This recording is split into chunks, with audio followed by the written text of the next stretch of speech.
तो आज के रोस्ट का टॉपिक है हिपोक्रेसी इन इंडियन पीपल।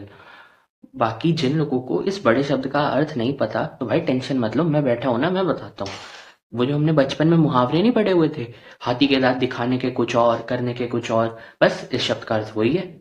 और जिनको अभी भी समझ नहीं आया तो कोई बात नहीं यार, अभी हम लोग आगे इसके लाइव एग्जांपल्स देखेंगे फॉर इंडियन हिपोक्रेट्स। तो साथ में देखते हैं। तो आज का सबसे बड़ा और सबसे प्राइम एग्जाम्पल क्या है? याद है अभी 3 महीने पहले शुभमन गिल हमारे टेस्ट कैप्टन बने थे। तब लोगों ने अपने 4 मुंह से 16 बातें बोली थी, this that. How can you make a player captain who doesn't even have a chance in the playing 11? So, if we look at his average, this was discussed. He was the second best name. That is why he was made the captain. He said second best. In my opinion, the second best there is Rishabh Pant. In his opinion, Shubman Gill को captain क्यों बना दिया Indian test cricket team का? ऋषभ पंत को होना चाहिए था यार, उसको वाइस कैप्टन बना दिया, उल्टा होना चाहिए। पता नहीं क्या क्या हो जाएगा, ये हमारी टेस्ट लेगेसी खराब कर देगा। पर हुआ क्या? एग्जैक्ट उसका opposite. One of the greatest test में से एक बन गई ये सीरीज। और मैं कह रहा हूँ इस सीरीज का एग्जाम्पल देने वाली हो गई है ये सीरीज। इसमें हमने पुराने रिकॉर्ड्स को तोड़ा और नए रिकॉर्ड्स बना दिए। पर नहीं, क्या फर्क पड़ता है? और क्रिटिसाइज, मैं कह रहा हूँ शुभमन गिल क्रिटिसाइज होना भी चाहिए था स्टार्टिंग में, क्योंकि भाई नया टेस्ट कैप्टन है, लोग कंजर्वेटिव होते हैं आगे बढ़ने के लिए। तो कोई बात नहीं, थोड़ा बहुत क्रिटिसिज्म चलता है। पर एग्जैक्ट इस टेस्ट सीरीज के बाद लोगों की स्टेटमेंट्स ही बदल गई। इनफैक्ट मेरे को पुरानी स्टेटमेंट्स ही नहीं मिल रही कि मैं अपने रोस्ट में भी डाल पाऊं। इतने लोग बदल चुके हैं, इन्होंने अपनी पुरानी स्टेटमेंट्स तक हरा दी। पहले तो मेरे को याद है लोगों ने ये तक कह दिया था कि ये सीरीज हमारे लिए एक वार्म अप सीरीज होने वाली है एशेज के लिए। क्या हो गया? कहाँ है वो लोग? अब दिख नहीं रहे। एक तो फिर कभी कभार टाइम पास के लिए मैं गलती से इंस्टाग्राम खोल लेता था। इंस्टाग्राम वो रहेगा तो वही ना भाई। वो तो ऐसे दिखा चुका था कि मेरे को अपने ऊपर डाउट हो गया था अपनी क्रिकेटिंग नॉलेजेस पे, कि हाँ भाई मेरे को लगा विराट कोहली ने रिटायरमेंट अभी तक ली ही नहीं है। टेस्ट कैप्टन कौन है? विराट कोहली। बीच में तो मेरे को लगा था कि अपने इंग्लैंड वाले पास के घर से वो खुद ही आ जाएगा खेलने की, हाँ ऑफ साइड की बॉल मैं ही छेड़ूंगा, मेरे अलावा कोई और नहीं दिख जाना चाहिए।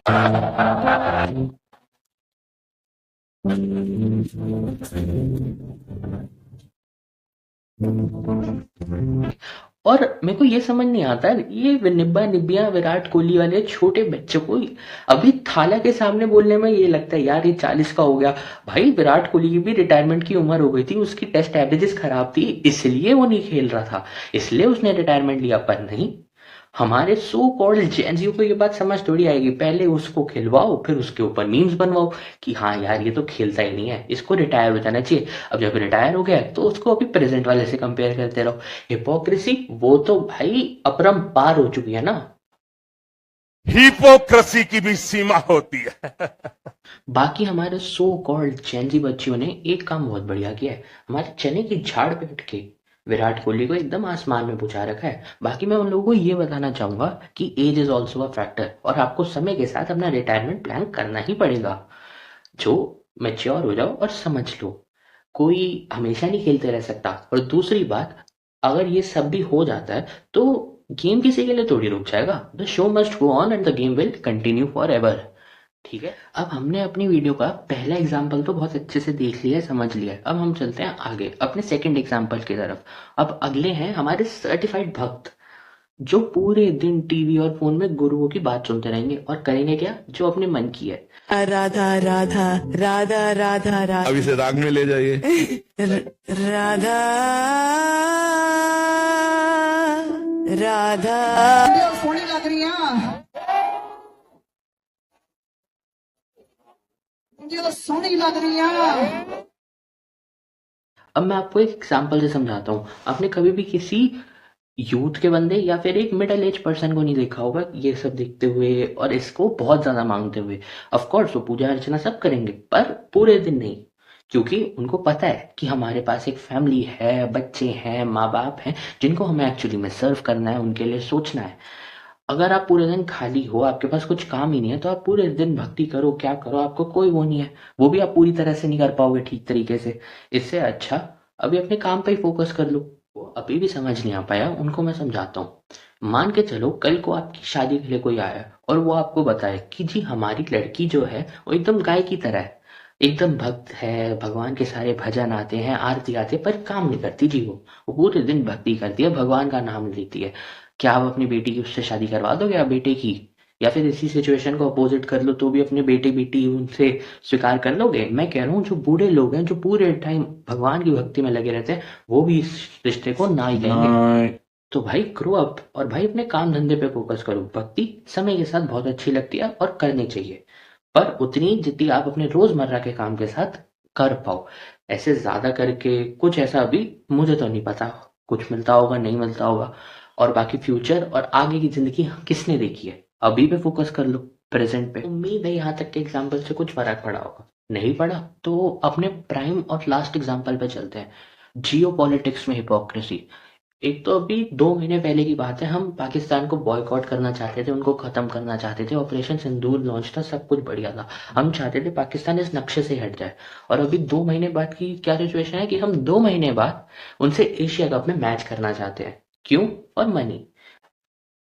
हिपोक्रेसी की भी सीमा होती है। मैं ये कहना चाहता हूँ, अगर मुझे पता है, आपको पता है, इस दुनिया को पता है BCCI one of the richest boards है, तो ये मैच में से विड्रॉ करके आप अपना एक अच्छा एग्जाम्पल सेट कर सकते हो कि हाँ, बीसीसीआई ने किसी का नहीं सोचा, ब्रॉडकास्टर्स का नहीं सोचा, किसी का नहीं सोचा, उन्होंने नेशन को प्रायोरिटी दी और मैचेस स्थगित कर दिए, अपनी एंट्री विड्रॉ कर ली। और वैसे भी एशिया कप जैसे इवेंट में जीत के हमें ऐसा कुछ मिल भी नहीं रहा, जिसमें से हम 8 टाइटल ऑलरेडी जीत चुके हैं, ऑलमोस्ट 50% विनिंग रेट है हमारा। अगर हम उसमें एक ट्रॉफी और जीत लेते हैं, एक ट्रॉफी कम भी जीत लेते हैं, तो it will hardly make any difference. बाकी मेरे हाथ में क्या है, सोचना सबको है। अभी मैं आपको 2 महीने पहले की बात बताऊं तो ऑपरेशन सिंदूर लॉन्च था, सब कुछ था, और बीच में दिलजीत दोसांझ की भी वो सरदार जी 3 आने वाली थी। तब पूरी इंडिया बॉयकॉटिंग में लग गई थी कि भाई ये पिक्चर रिलीज नहीं होनी चाहिए, नहीं होनी चाहिए, एंटरटेनमेंट अपनी जगह, सब कुछ अपनी जगह।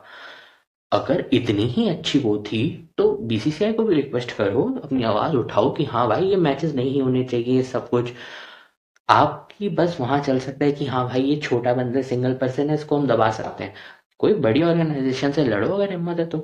बाकी अगर ये भी नहीं हो पा रहा, चलो भाई मैं एक चीज की बहुत तारीफ करता हूँ, जो WCL में हमारे सीनियर प्लेयर्स ने बैक ऑफ ही कर दिया टूर्नामेंट से कि हमें खेलना ही नहीं है।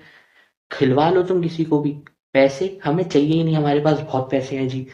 तो ये एक अच्छा एग्जाम्पल सेट किया। बाकी मैं बीसीसीआई से यही कहूंगा, भाई आप भी एक अच्छा एग्जाम्पल सेट करो, टूर्नामेंट से विड्रॉ करवाओ और अपनी एक नई सीरीज बना दो कोई। वैसे भी 80% व्यूअर्स इंडिया के ही हैं यार, हमें कोई घंटा फर्क नहीं पड़ता, जहां इंडियन प्लेयर्स वहां। समझ रहे हो? चलो अब यहाँ तक खत्म हुआ। अब लास्ट इसके एक सबॉर्डिनेट एग्जाम्पल पे देखते हैं। अभी जैसे मैं भी वीडियो बना रहा हूँ, एक चाइनीज फोन पे बना रहा हूँ, और पहले हमारे बीच में ये प्रचलन था, अभी भी थोड़ा थोड़ा है, कि हम लोग चाइनीज चीजों को बॉयकॉट करेंगे। तब सिचुएशन क्या थी, हम चाइनीज फोन्स पे वीडियो बनाते थे, चाइनीज माइक का यूज करते थे, चाइनीज सब कुछ यूज करते थे, और चाइनीज ऐप पे ही बहुत टाइम तक डालते थे, जो थोड़े टाइम में अमेरिकन हो गई है। पर आप ये देख लो, पूरा टाइम चाइनीज ऐप, चाइनीज सब कुछ, और उस पर हम क्या फैला रहे हैं, बॉयकॉट चाइना। तो ग्रो अप गाइस, क्या कर रहे हैं अब हम? अपने पहले खुद के ब्रांड्स बनाओ, तभी तो हम आगे बढ़ेंगे। बाकी अगर यहाँ तक देख लिया तो लाइक शेयर सब्सक्राइब सब कर दो। बाकी यहाँ तक देखने के लिए thank you, bye, see you in the next one.